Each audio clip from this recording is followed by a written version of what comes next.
श्रवण। हाँ, अभिषेक राज।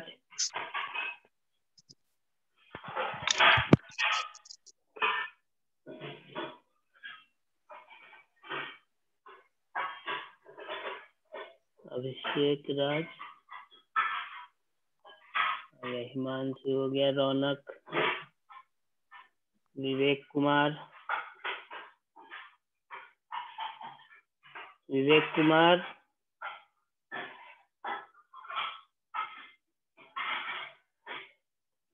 विवेक, अंकित एट जी,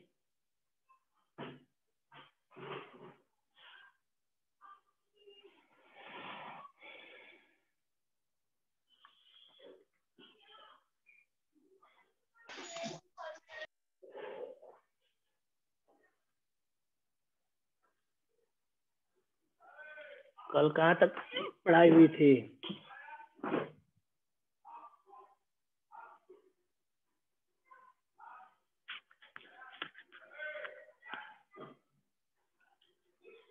नहीं दे रहा है? हेलो, सुनाई दे रहा है। कल कहाँ तक पढ़ाई हुई थी? Yes sir. क्लास नहीं किया। अच्छा, तब शांत रहो, तब तुम क्लास नहीं किए थे। जो क्लास के दो बताएगा। कल कहाँ तक हुई थी जी? Sir condition required for combustion तक हो गया था। Very good. आज पढ़ना है टाइप्स ऑफ कंबशन।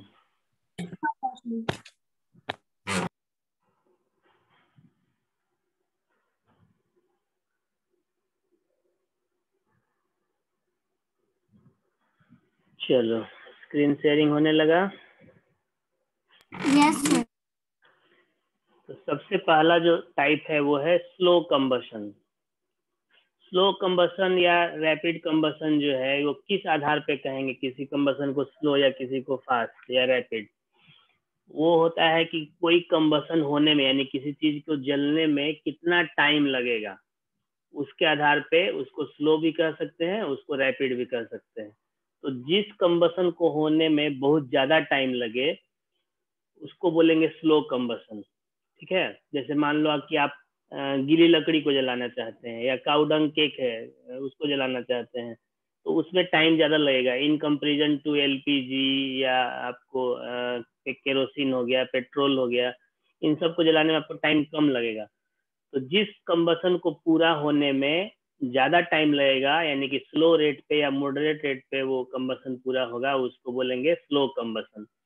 और इसमें एक चीज ये भी हो सकता है कि आपका फ्यूल तो फास्ट है जलने वाला, लेकिन आपको ऑक्सीजन का सप्लाई कम मिल रहा हो। जैसे मान लो लकड़ी है, हवन जब हम लोग करते हैं तो देखते हो कभी कभी नहीं जलता है, उस लकड़ी को थोड़ा सा हम लोग अरेंज कर देते हैं ताकि उसमें वेंटिलेटर जैसा बन जाए कि हवा अंदर जा सके, तब वो फिर तेज जलने लगता है फ्लेम के साथ। तो अगर इनसफिशिएंट सप्लाई ऑफ एयर है तब भी आपका कंबशन का रेट स्लो हो जाएगा, और अगर फ्यूल ही स्लो जलने वाला है तब तो स्लो होगा ही। तो overall the combustion which takes place a lot of time to complete is called slow combustion. Example सबका याद रखना होगा क्योंकि एग्जाम में एग्जाम्पल आएगा। तो burning of cow dung cake, wood, wet wood, खास करके कोल का भी कंबशन स्लो कंबशन में ही आएगा।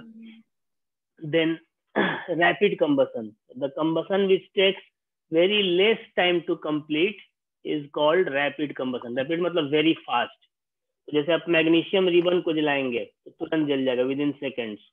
LPG, CNG, petrol, diesel, even kerosene also, इन सबको भी जलाएंगे हम लोग तो तुरंत जलेगा, उसमें टाइम बहुत कम लगेगा, सेकेंड्स में वो उसमें जलना स्टार्ट हो जाएगा। तो such combustions are called rapid combustion. And next one is spontaneous. Spontaneous word का मतलब कोई बताएगा?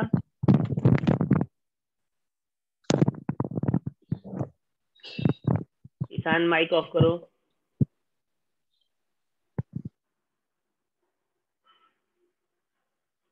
स्पॉन्टेनियस एक वर्ड है, इंग्लिश का वर्ड है, इसका मीनिंग कोई बताएगा? मालूम है?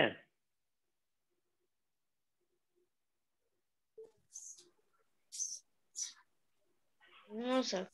No sir. ओके, स्पॉन्टेनियस का मतलब होता है ऑटोमेटिकली। ओके, हम नो सुन लिए। स्पॉन्टेनियस वर्ड का मतलब होता है ऑटोमेटिकली, यानी अपने आप। तो जैसे हम लोग जनरल कंबसन करना है, कंबसन को स्टार्ट करना है, तो क्या करते हैं, कोई कंबसिबल सब्सटेंस लेते हैं और उसमें आग लगाते हैं, यानी उसको अलग से हीट एनर्जी सप्लाई करते हैं। लेकिन स्पॉन्टेनियस कंबसन वो कंबसन है जिसमें, हाँ, स्पॉन्टेनियस कंबसन वो कंबसन है जिसमें हमको अलग से आग लगाने की जरूरत, अलग से हीट एनर्जी देने की जरूरत नहीं है। वो अपने आप जलना लगेगा, यानी कि उसमें आपको एफर्ट करने की जरूरत नहीं है। वो अपने आप बिना किसी एक्सटर्नल हीट के वो जलने लगेगा। क्यों जलने लगेगा, बाकी क्यों नहीं जलते हैं? तो बाकी फ्यूल में और इसमें अंतर क्या है कि इसका जो इग्निशन टेम्परेचर होता है वो बिलो रूम टेम्परेचर है। जैसे कि सोडियम है, पोटेशियम है, व्हाइट फास्फोरस है, इन चीजों को अगर हम लोग ओपन एयर में छोड़ देते हैं तो क्या करते हैं, चूंकि ये सब रिएक्टिव मेटल्स हैं, सोडियम और पोटेशियम हाईली रिएक्टिव मेटल्स हैं, और पोटेशियम जो है, सॉरी, फास्फोरस जो है वो एक नॉन मेटल है, वो भी काफी रिएक्टिव नॉन मेटल है। तो ये तीनों जो है जब ओपन एयर में छोड़ दिए। हाँ बोलो सर, आवाज नहीं आ रहा था। अभी तो क्लियर आ रहा है। यस सर, अभी आ रहा है। ठीक क्लियर आ रहा है। ठीक, क्लियर आ रहा है। Okay okay. सर आवाज नहीं आ रहा है आपका। उससे ज्यादा अच्छा आवाज नहीं आ सकता, अभी नेटवर्क का प्रॉब्लम है सब जगह। तो आप जब ये करते हैं, जब सोडियम को, पोटेशियम को या व्हाइट फास्फोरस को जब हम लोग एयर में एक्सपोज कर देते हैं, छोड़ देते हैं, तो जो एयर में ऑक्सीजन है उनके साथ वो रिएक्शन करता है, और रिएक्शन करेगा तो ऑक्साइड बनाएगा। जैसे सोडियम ऑक्सीजन के साथ रिएक्शन करेगा तो सोडियम ऑक्साइड बनाएगा, पोटेशियम रिएक्शन करेगा तो पोटेशियम ऑक्साइड बनाएगा, फास्फोरस रिएक्शन करेगा तो फास्फोरस पेंटा ऑक्साइड बनाएगा। और इस प्रोसेस में हीट रिलीज होता है। तो अपने ही हीट से, यानी कि पहले वो ऑक्सीजन से रिएक्शन किया और हीट रिलीज किया, और फिर उसी हीट से अपने आप वो जलना स्टार्ट कर देता है। तो इसलिए उसका इग्निशन टेम्परेचर कुछ भी रहे, वो रिएक्शन करके अपने आप जलना स्टार्ट कर, आपको अलग से हीट देने की जरूरत नहीं है। तो ऐसे कंबसन को बोलते हैं स्पॉन्टेनियस कंबसन। एग्जाम्पल इसके burning of sodium, potassium and white phosphorus, इसको जरूर याद रखना है। और उसके बाद नेक्स्ट है आपका एक्सप्लोजिव कंबशन। एक्सप्लोजन मतलब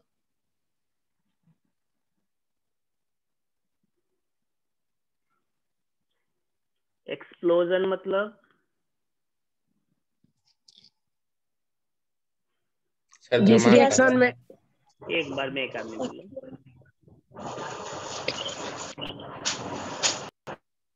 बोलो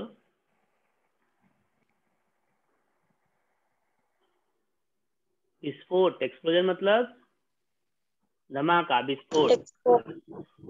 तो पटाखों में जैसे हम लोग आग लगाते हैं, क्रैकर्स, फायर क्रैकर्स जिसको बोलते हैं हम लोग, उसमें आग लगाते हैं तो धमाका होता है। या अगर किसी बॉटल में, शीशे के बॉटल में पेट्रोल रख दें, उसमें भर दें, उसमें कैप में छोटा सा होल करके एक बाती डाल दें, जो लैंप वैम्प में बत्ती होता है ना, उस तरह का, और उसमें अगर थोड़ा सा शेक करके और आग लगा दें तो वो बहुत तेज धमाके के साथ वो बोतल फूट जाएगा।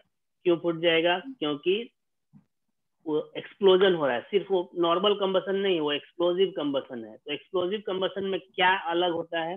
तो बाकी कंबसन में सिर्फ हीट और लाइट एनर्जी प्रोड्यूस होता है, लेकिन एक्सप्लोजन में साउंड एनर्जी भी प्रोड्यूस होता है। तो इसलिए एक्सप्लोजिव कंबशन थोड़ा सा अलग होता है। इग्निशन टेम्परेचर उसका कम नहीं होता है, ज्यादा ही होता है, लेकिन उसमें आपको हीट और लाइट एनर्जी के साथ साथ साउंड एनर्जी भी प्रोड्यूस होता है। अब जैसे दीपावली में जो पटाखे हैं उसको चलाते हैं तो आपको धमाका होता है, एक्सप्लोजन होता है, लेकिन उसी पटाखे के बारूद को अगर खोल के निकाल दें तब वो फटेगा धमाके के साथ, या सिंपली ऐसे ही जलेगा? नो सर, धमाका नहीं होगा। सिंपली जलेगा। क्यों नहीं जला? बारूद तो वही है। सल्फर से बना हुआ है, तो वो सल्फर तो वही है, बारूद वही है। वो सिर्फ जब क्लोज स्पेस में था, तो आप पढ़े होंगे सर 7th क्लास में। जो बारूद है, क्या बोला? जो सर आप वो बताए अभी, वो पटाखा वाला जो बारूद है सर, वो तो टाइटली पैक्ड होता है सर, वो रस्सी से उसमें जो टाइटली पैक्ड होता है, इसी कारण वो ब्लास्ट करता है। अगर हम अगर रस्सी को निकाल के अगर हम बारूद बाहर ला के रख देते हैं तो इजिली मतलब कि सपोर्ट नहीं करेगा, मतलब फायर नहीं होगा। बस बस वही वही हम बताना चाह रहे हैं। Very good. तो उसमें क्या है कि जब आप किसी कंबस्टिबल सब्सटेंस को अगर आप क्लोज स्पेस में रख दें, जैसे पेट्रोल का टैंकर है, उसमें आग लगा दें, एक खुला डब्बा है, उसमें 2 लीटर पेट्रोल रख के और अगर उसमें आग लगा दें, धमाका नहीं होगा। लेकिन एक छोटे से शीशी में अगर पेट्रोल डाल के उसमें एक बाती लगा दें और उसके बाद उसका कैप बंद करके आग लगाएंगे, तो बम की तरफ फटेगा। उसको पेट्रोल बम भी बोलते हैं, पहले बहुत सारे ये में यूज होता था छोटे लेवल पे, देसी बम के रूप में। तो कारण क्या है कि उसमें अगर आपका क्लोज्ड स्पेस है, तो जब आप आग लगाते हैं किसी कंबस्टिबल सब्सटेंस में, तो उसमें से जो गैस निकलता है, अगर स्पेस क्लोज है तो जितना कंप्रेस्ड हो सकता है उतना कंप्रेस्ड होगा। जैसे आप पॉलिथीन कोई अगर उसका मुंह बंद करके फूंक के पूरा उसको हवा भर दें उसमें, और उसको हाथ से दबाते हैं, तो उसमें भी धमाके जैसी आवाज होती है ना, पटाखे जैसी। तो क्यों होता है? क्योंकि जब आपका गैस भरा हुआ है, अब उसका जितना कंप्रेस हो सकता है उतना हुआ, उसके बाद आप उससे ज्यादा प्रेशर जब लगाएंगे तो वो फट जाएगा। क्योंकि वो जब प्रेशर लगेगा तो वो चाहेगा कि हम उस प्रेशर को रिलीज करें, तो इसीलिए एक्सप्लोजन होता है। तो एक्सप्लोजन होने के लिए एक बहुत ही जरूरी कंडीशन है, वो है क्लोज्ड स्पेस होना। आपके यहाँ डिफिनेशन में लिखा हुआ भी है, the combustion which takes place in a closed space and sound energy is also produced along with heat energy and light energy is called explosive combustion. So like burning of crackers, ये सब आपके explosive combustion में हो गए। ये 4 type के combustion है। इसमें किसी को और कोई कंफ्यूजन कुछ पूछना है? No sir. No sir. No sir. Okay, अब आगे बढ़ते हैं हम लोग। नेक्स्ट है फायर कंट्रोल। अभी तक हम लोग जितने चीज पढ़े वो सब आग लगाने के बारे में था कि कैसे कंबशन करेंगे।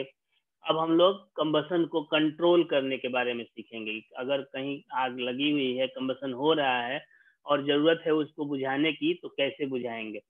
तो सिंपल सा इसका लॉजिक है, क्या क्या चीज से आग लगती है, कंबशन किस किस चीज से होता है, उनमें से किसी भी एक चीज को या एक से अधिक चीज को अगर हम लोग हटा दें वहां से कंडीशन को, तो क्या होगा? आग बुझ जाएगी। जैसे मान लो कि आपका कैंडल जल रहा है, सबसे इम्पोर्टेंट सर ऑक्सीजन होता है आग लगने के लिए, क्योंकि सर उस टाइम ऑक्सीजन प्रेजेंट नहीं होगा तो उस टाइम सब मान फायर लो होगा हमारे नहीं। पास कोई कंबस्टिबल सब्सटेंस एग्जाम्पल नहीं में है, हम आपको दे सकते हैं कि कंबस्टिबल सब्सटेंस कोई नहीं है, तो आग लग जाएगा? No sir. No sir. No sir. Oxygen रह के क्या हो जाएगा? तो सबसे पहले तो कंबस्टिबल सब्सटेंस चाहिए, उसके बाद ऑक्सीजन चाहिए, और उसके बाद यस सर। टेम्परेचर जो इसका इग्निशन टेम्परेचर है उससे उसके बराबर या उससे ज्यादा होना चाहिए। तो इन तीनों चीज में से किसी एक, जैसे आप आग बुझाने के लिए पानी यूज करते हैं, तो पानी क्यों आग बुझा दिया? पानी ऑक्सीजन का सप्लाई काट दिया, पानी में तो खुद ही ऑक्सीजन है, फिर पानी से आग कैसे बुझ जाता है? सर टेम्परेचर लो कर देता है।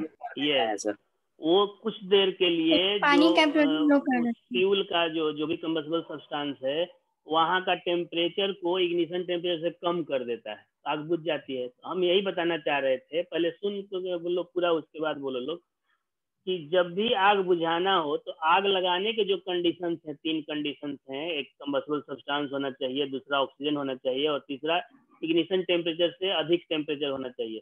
इन तीनों में से किसी एक कंडीशन को अगर हम लोग हटा दें, रिप्लेस कर दें, तो आग अपने आप बुझ जाएगी। तो जैसे सबसे आसान काम है आग बुझाने के लिए ऑक्सीजन की सप्लाई काटना। तो कुछ फायर एक्सटिंग्विशर होते हैं, जैसे कि कार्बन डाइऑक्साइड वाले फायर एक्सटिंग्विशर, अभी हम लोग उसके बारे में पढ़ेंगे, सोडा एसिड फायर एक्सटिंग्विशर। तो वो कार्बन डाइऑक्साइड रिलीज करते हैं। अब कार्बन डाइऑक्साइड और ऑक्सीजन में कार्बन डाइऑक्साइड भारी गैस है, तो जब भारी गैस को किसी चीज के ऊपर हम लोग स्प्रे करेंगे, तो जो हल्का गैस है उसको डिस्प्लेस करेगा, यानी कि ऑक्सीजन को हटा देगा वहां से। तो जैसे ही ऑक्सीजन को हटाएगा तो ऑक्सीजन की सप्लाई कट हो जाएगी, और कार्बन डाइऑक्साइड आग बुझाने वाला गैस है तो आग बुझ जाएगी। दूसरा चीज है कि हम लोग मुंह से फूंक के या पंखे से झल के या पानी डाल के आग बुझाते हैं, उसमें भी आपको ऑक्सीजन को भी रिप्लेस करते हैं, और दूसरा चीज है कि इग्निशन टेम्परेचर को कम कर देते हैं, यानी टेम्परेचर को इग्निशन टेम्परेचर से कम कर देते हैं, तो आग बुझ जाती है। तीसरा कंडीशन अप्लाई होता है कि नहीं कभी, जैसे कि कंबस्टिबल सब्सटेंस को ही हटा दें वहां से, तब आग बुझ जाएगी। ऐसा कोई एग्जांपल बता सकते हैं आप लोग? जैसे मान लो कि आपके घर में लकड़ी रखी हुई है पूरा एक रूम भर के, और 2-4 लकड़ी के जो लॉग्स हैं, वुड लॉग्स, उनमें आग लग गई है, तो उन 2-4 वुड लॉग्स को हटा के हम लोग अलग नहीं कर देंगे ताकि बाकी में आग ना लगे? ये भी एक तरीका है आग बुझाने का। तो तीनों ही आपके पास उपाय हैं, कौन कहाँ अप्लाई होगा वो आपको डिसाइड करना है। इसके अलावा और भी बहुत सारे तरीके हैं आग बुझाने के, और कैसे आग लगी है ये जानना जरूरी है। जैसे आप आग लग गई और आप फायर कंट्रोल वाले को बुला लिए, आग बुझाने वाले को, तो आग आंख मूंद के आग नहीं बुझाने लगेगा, पहले वो पता करेगा कि आग कैसे लगा हुआ है। हो सकता है कि इलेक्ट्रिक शॉर्ट सर्किट से आग लगा हो। अब वहां पे अगर पानी डालेंगे तो चूंकि water is conductor of electricity, तो आग बुझेगा कि नहीं बुझेगा? जो बुझाएगा वो बुझ जाएगा, उसको करंट लगेगा बॉडी में और वो जान जा सकती है। तो इसलिए उसमें उस केस में आपको सबसे पहले इलेक्ट्रिक जो सप्लाई है, जो सर्किट है जहाँ से करंट आ रहा है, वहां से सारा स्विच ऑफ करना पड़ेगा, कनेक्शन हटाना पड़ेगा इलेक्ट्रिसिटी का, ताकि आग बुझाया जा सके। तेल में अगर आग लग गई, अब जैसे आप सुनते हो जैसे गल्फ कंट्रीज में तेल का जो कुआं है उसमें आग लग गया, तो क्या वो पानी से आग बुझेगा? उसमें इतना हीट प्रोड्यूस हो रहा है कि पानी डालेंगे आप तो तुरंत वेपर बन के उड़ जाएगा, स्टीम बन के उड़ जाएगा। Yes, sir. वहां पे आग बुझाने के लिए अलग टाइप का फायर एक्सटिंग्विशर यूज करते हैं। कार्बन टेट्राक्लोराइड, आपको नीचे देखो लिखा हुआ है CCl4, या फोम टाइप फायर एक्सटिंग्विशर। तो वो फोम की तरह उसके ऊपर में फैल जाएगा, और जब फोम की तरफ फैल जाएगा तो ऑक्सीजन से सप्लाई कट जाएगा, वो तेल का जलना बंद हो जाएगा। तो अलग अलग आग बुझाने के लिए अलग अलग तरीके हैं। बेसिक वही है 3, या तो ऑक्सीजन की सप्लाई काट दें, या तो टेम्परेचर को इग्निशन टेम्परेचर से कम कर दें, या फिर अगर संभव हो तो कंबस्टिबल सब्सटेंस को ही हटा दें। कभी कभी आप देखते होंगे कि किसी के बॉडी में आग लग गई है, तो डॉक्टर या जो लोग थोड़े जानकार हैं वो बोलते हैं कि रैप कर दो उसको, ब्लैंकेट में या बोरे में रैप कर दो। वो रैप क्यों कर रहे हैं? Yes, sir. या आप बोलते हैं बालू डाल दो, आग लग गया तो उसके ऊपर बालू डाल दो। तो क्यों बालू डाल रहे हैं या रैप क्यों कर रहे हैं? ऑक्सीजन की सप्लाई काटने के लिए। ठीक है, और ये क्वेश्चन तो कल हो आपको आता भी है कि कैंडल को हम लोग मुंह से फूकते हैं तो आग क्यों बुझ जाती है। तो ये क्वेश्चन का आंसर जरूर से याद रखना है। तो उसमें 2 कारण है, एक तो ऑक्सीजन डिस्प्लेस होता है, और दूसरा इग्निशन कार्बन डाइऑक्साइड मुंह से ब्लो होता है, ऑक्सीजन डिस्प्लेस होगा। और दूसरा कारण है कि वहाँ का इग्निशन टेम्परेचर, वहाँ का टेम्परेचर इग्निशन टेम्परेचर से कम हो जाता है। ठीक है, ये एक आपको स्क्रीन पे दिख रहा होगा एक फायर एक्सटिंग्विशर, इसको बोलते हैं soda acid fire extinguisher. Yes. इसके बारे में हम लोग अभी आगे पढ़ेंगे। चलो, अब इसका पूरा डिटेल स्ट्रक्चर दिख रहा है आपको, डायग्राम दिख रहा है ना? Yes, sir. Yes, sir. एक मेटल का कंटेनर होता है, इस आपको दिख रहा है सर, मेटल का कंटेनर सिलिंड्रिकल, उसमें ऊपर में नोजल लगा हुआ है, ये आपको हैंडल है। जब इसको प्रेस करेंगे तो ये जो अंदर का सील है, वो सेफ्टी पिन है, वो हट जाएगा और इसमें से कार्बन डाइऑक्साइड का झाग निकलेगा। ये कैसे काम करता है, पहले तो इसका स्ट्रक्चर देखते हैं और उसका वो कैसे काम करता है वो समझते हैं। ये प्रेशर देखो पूरा, पहले ये हैंडल हो गया, ये सेफ्टी पिन हो गया, सेफ्टी पिन को हटाना पड़ता है हैंडल को प्रेस करने से पहले। उसके बाद ये हैंडल हो गया, ये दबाने के लिए काम आएगा। ये प्रेशर गेज है, यानी कि प्रेशर नापने के काम आएगा कि अंदर में प्रेशर कितना है। अगर प्रेशर ज्यादा होगा तभी वो बाहर आएगा झाग। उसके बाद एक साइफन ट्यूब है। साइफन ट्यूब मतलब कि एक छोटा सा पाइप लगा हुआ है, उस पाइप के थ्रू आपका जो वो केमिकल है वो एक दूसरे में मिक्स होगा। तीसरा चीज है सल्फ्यूरिक एसिड कैन। इसमें एक ग्लास का बॉटल होता है, उसमें sulphuric acid, concentrated sulphuric acid भरा रहता है।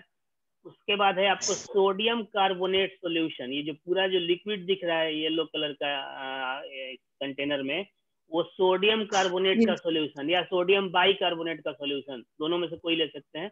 सोडियम कार्बोनेट थोड़ा ज्यादा तेज रिएक्शन करता है, इसलिए सोडियम कार्बोनेट नहीं लिया जाता जनरली।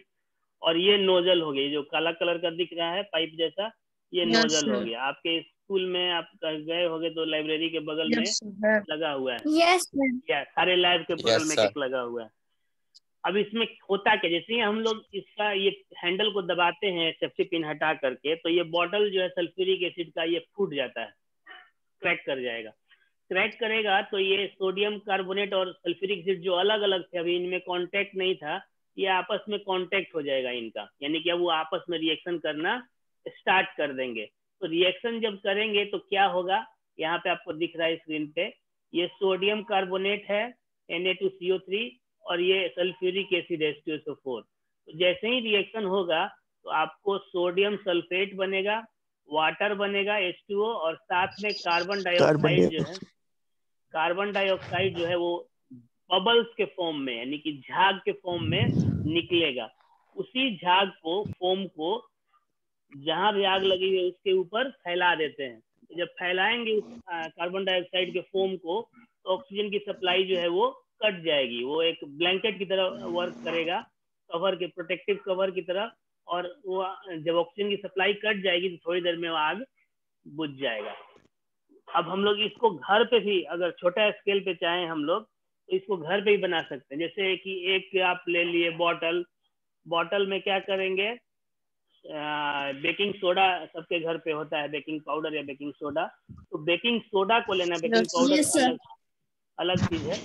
बेकिंग सोडा ले लिए, उसका सोल्यूशन बना करके बॉटल में भर लिए, और एक छोटी सी, अब उसका एक वीडियो भी दिखाएंगे नेक्स्ट वीक में, उसमें एक छोटी सी पुड़िया में जो ये क्या बोलते हैं, पेपर होता है ना, टिश्यू पेपर, टिश्यू पेपर में आप ये, या सॉरी उल्टा करो इसको, विनेगर को डाल दो बॉटल में, बेकिंग सोडा को टिश्यू पेपर में रैप करके और धागा में बांध के उसको लटकाए रखो। अब जैसे ही बॉटल को सेक करेंगे तो बेकिंग सोडा यानी NaHCO3 और विनेगर में होता है एसिटिक एसिड, यानी उसमें भी एसिड ही है, ऑर्गेनिक एसिड है। 7th क्लास में आप लोग पढ़े होंगे कि एसिटिक एसिड जो है ऑर्गेनिक एसिड है। तो वो दोनों के आपस में रिएक्शन होगा, और सेम चीज वहां पे भी होगा। जब भी कोई मेटल का सॉल्ट और एसिड रिएक्शन करेगा तो दूसरे मेटल का सॉल्ट एक दूसरा सॉल्ट बनेगा, साथ में वाटर बनेगा, और कार्बन डाइऑक्साइड के बबल्स,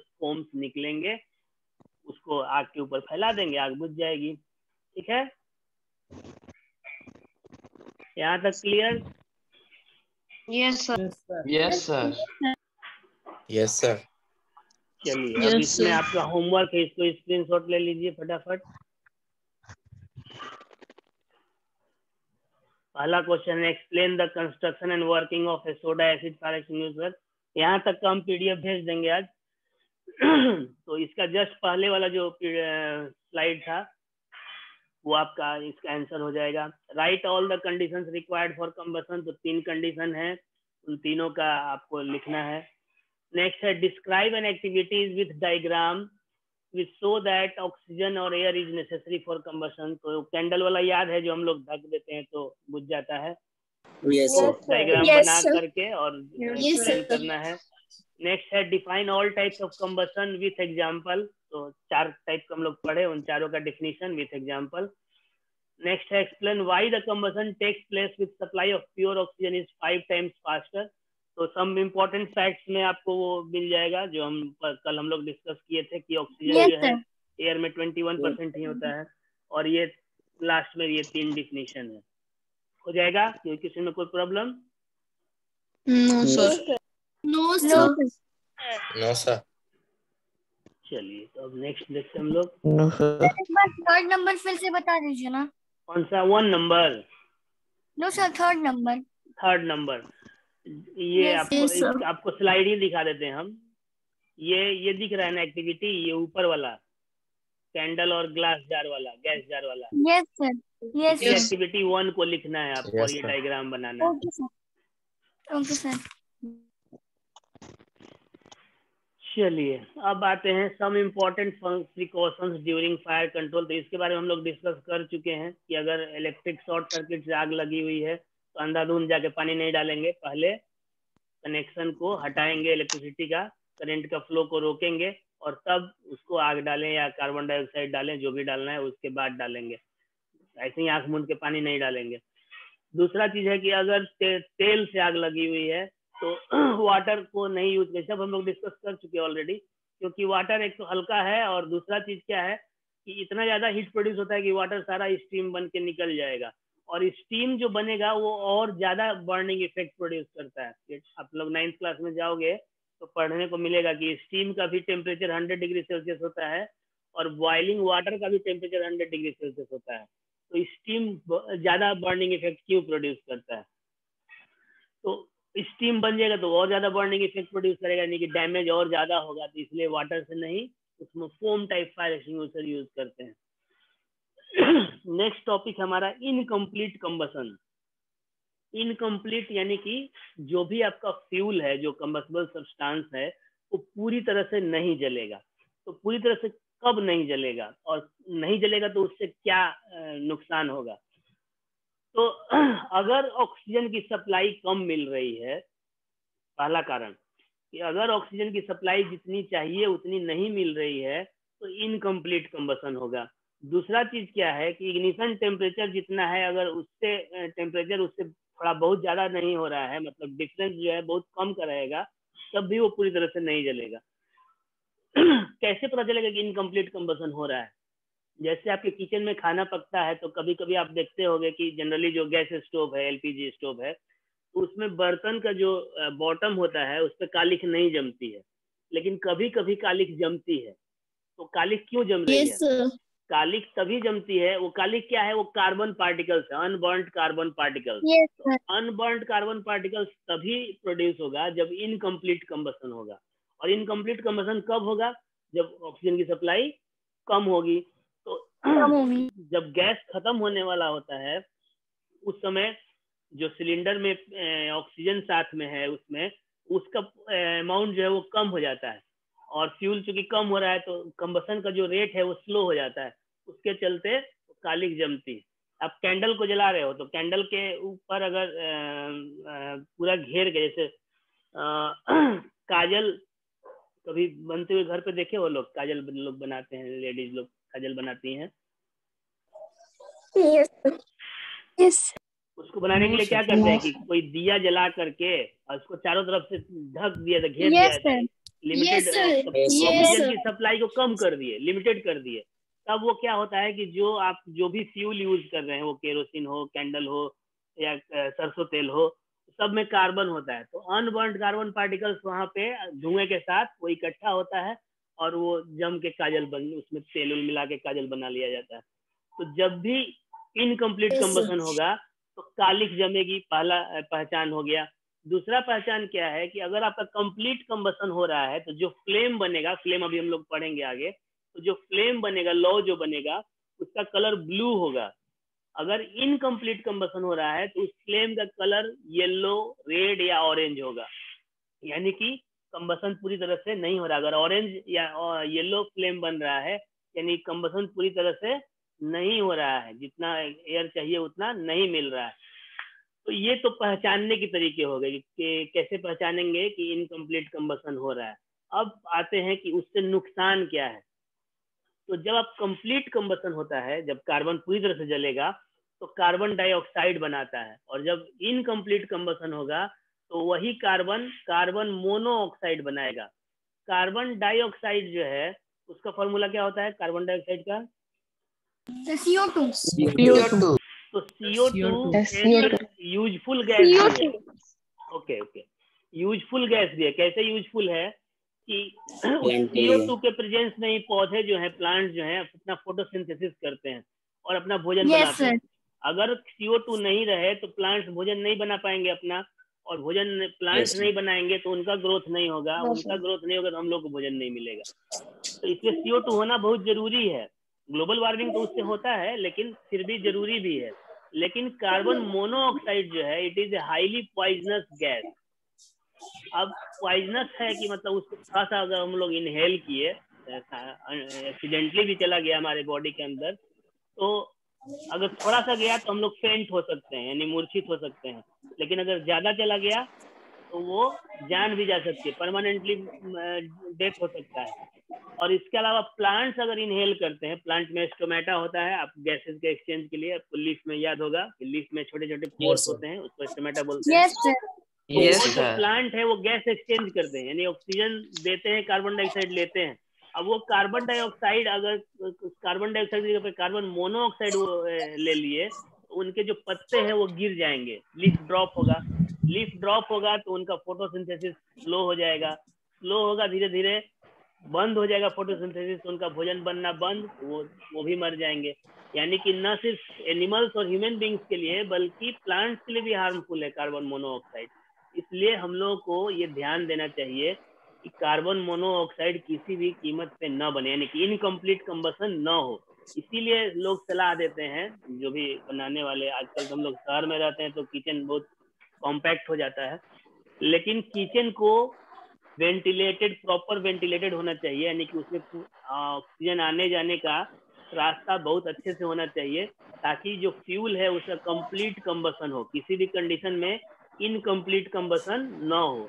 दूसरा चीज क्या है, जो हम लोग गैस यूज कर रहे हैं, गैस चूल्हा, उसके जो बर्नर्स है उसके होल्स को टाइम टू टाइम साफ करते रहना चाहिए, ताकि उसमें ऑक्सीजन ही अमाउंट में जा सके और कंप्लीट कंबसन हो सके फ्यूल का। उसके जो पाइप्स हैं उसको टाइम टू टाइम चेक करना चाहिए कि कोई ब्लॉकेज तो नहीं है। तो इन सब उपाय को अगर हम लोग करेंगे, ध्यान देंगे, तो कंबसन जो है वो कंप्लीट होगा और डैमेज नहीं होगा। यहाँ तक किसी को कोई confusion? No No, sir. sir. No, sir. Okay, No, sir. अब आते हैं फ्लेम।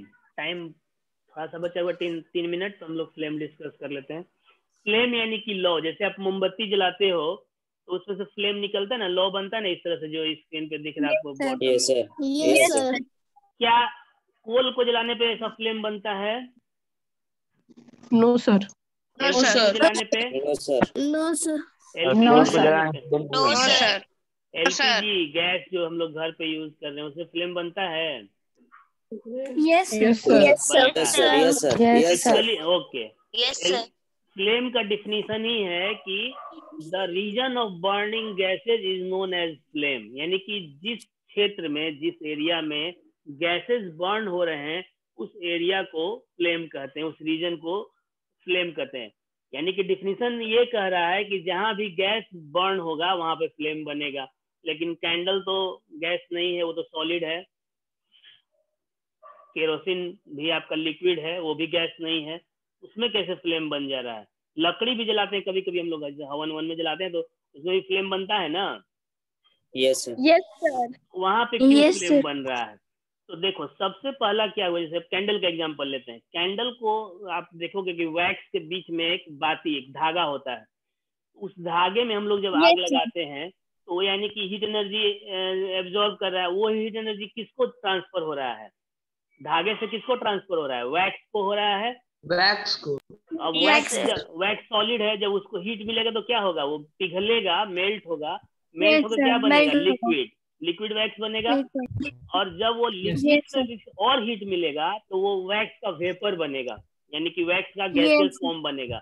और जब वो वेपर बन जाएगा तो वो फ्लेम जलेगा। ऐसा नहीं कि सिर्फ लिक्विड बन गया तो फ्लेम के साथ जलने लगेगा। उसमें से केरोसिन है।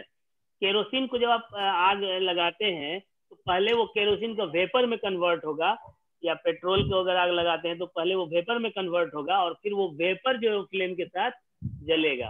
तो सॉलिड और लिक्विड फ्यूल भी फ्लेम के साथ जल सकते हैं, लेकिन पहले वो सॉलिड या लिक्विड से वेपर में चेंज होंगे, उसके बाद वो फ्लेम के साथ जलेंगे। लकड़ी में क्यों फ्लेम जलता है? क्योंकि वुड जो है उसमें बहुत सारे वोलेटाइल मटेरियल होते हैं, ऐसे मटेरियल जो आग देने पे, आग लगाने पे हीट एनर्जी लेकर के वेपर में कन्वर्ट होते हैं। तो जब उसमें हीट एनर्जी देते हैं तो उसमें से जो वोलेटाइल मटेरियल है वो वेपर में कन्वर्ट होता है, और वही जो ये है वोलेटाइल मटेरियल फ्लेम के साथ जलता है। इसके अलावा जब वुड का डिस्ट्रक्टिव डिस्टिलेशन करते हैं तो कोल का डिस्ट्रक्टिव डिस्टिलेशन में 3 चीज बनता है, कोक, कोल गैस और कोल टार। उसी तरह से वुड का भी डिस्ट्रक्टिव डिस्टिलेशन करेंगे तो बनेगा आपको चारकोल, उसके बाद वुड गैस और वुड टार। लकड़ी में से एक ब्राउन कलर का लिक्विड निकलता है, उसको वुड टार बोलते हैं। तो जो वो वुड Yes, गैस sir. बन रहा है वो भी आपको वेपर के साथ गैस फ्लेम बना रहा है। तो इस तरह से आपको